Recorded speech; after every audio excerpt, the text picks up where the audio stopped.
స్థానిక సువిశేషపురం రక్షణాలయంలో reverend J Wilson ఆధ్వర్యంలో Christmas వేడుకలు ఘనంగా జరిగాయి. పెరిష్ పాస్టర్ పి మార్టిన్ లోదర్ ఆరాధన కార్యక్రమం, బాప్తిస్మ కార్యక్రమాలు నడిపించారు. సంఘ ట్రెజరర్ జె సంసాన్, ఇన్నర్ కమిటీ సభ్యులు వాసా వాట్స్, తలారి రత్నరాజు, అమృతరావు, రాజారావు, విజయ్ కుమార్, బాబ్జీ, విజయ్ తేజ్, వినయ్, రాచపల్లి మాణిక్యాలరావు, రాచపల్లి సుధాకర్, రాచపల్లి ప్రసాద్ తదితరులు పాల్గొన్నారు. భూమి మీద ఎంతకాలం ఉన్నా కూడా వ్యర్థమే, ఎంత ప్రార్థన చేసినా వ్యర్థమే. దశభావంతా దొబ్బేసి క్రిస్మస్ పండుగ ఒక లక్ష ఇచ్చినా వ్యర్థమే. అంటే వ్యర్థం, అంతా వ్యర్థమే. ఆఫ్టర్ ఆల్ 3000 వచ్చే సంఘం నాకు ఎరుగని దానినే ఇది ఎలా జరుగును? దూతతో అనగా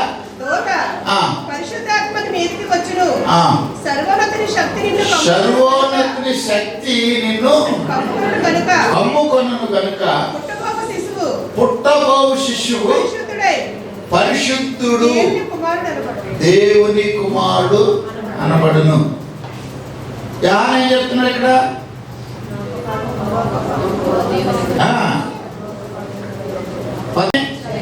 శరీరధారి కృపా సత్య సంపూర్ణం కలిగి మన మధ్య ఆ వాక్యానికి తిరిగి ఏమైనా సంబంధం ఉందా?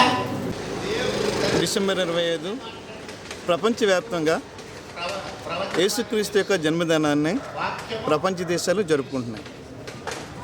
ఎందుకు ప్రపంచ దేశాలు యేసుక్రీస్తు జన్మదినాన్ని ఇంత ఘనంగా జరుపుతున్నాయంటే, యేసుప్రభు వారు ఈ లోకానికి ప్రేమను, శాంతిని తీసుకొచ్చారు.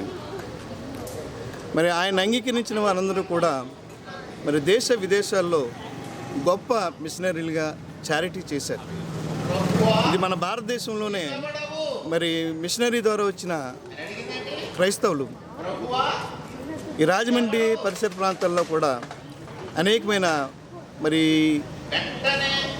ముఖ్యంగా ప్రథమంగా ఏర్పాటు చేసిన హాస్పిటల్, ఆల్కాట్ గార్డెన్లో హాస్పిటల్, స్కూల్స్.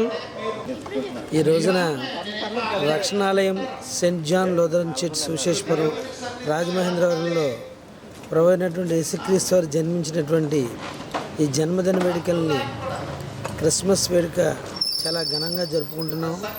ఇందుని బట్టి ముందుగా దేవాదేవునికి వందనాలు చెల్లిస్తున్నాం. ముఖ్యంగా ప్రభు అయినటువంటి యేసుక్రీస్తు వారు ఈ లోకానికి వచ్చి ఆయన 3.5 సంవత్సరాలు పరిచర్య చేసే ఆ పరిచర్యలో ప్రజానీకానికి ఏమి చెప్పారంటే, ఆయన జాలి, దయ, కరుణ, నీ ఎదుటివారి ఎట్లా ప్రేమ చూపించు, జాలి చూపించు, దయ చూపించు అని చెప్పారు.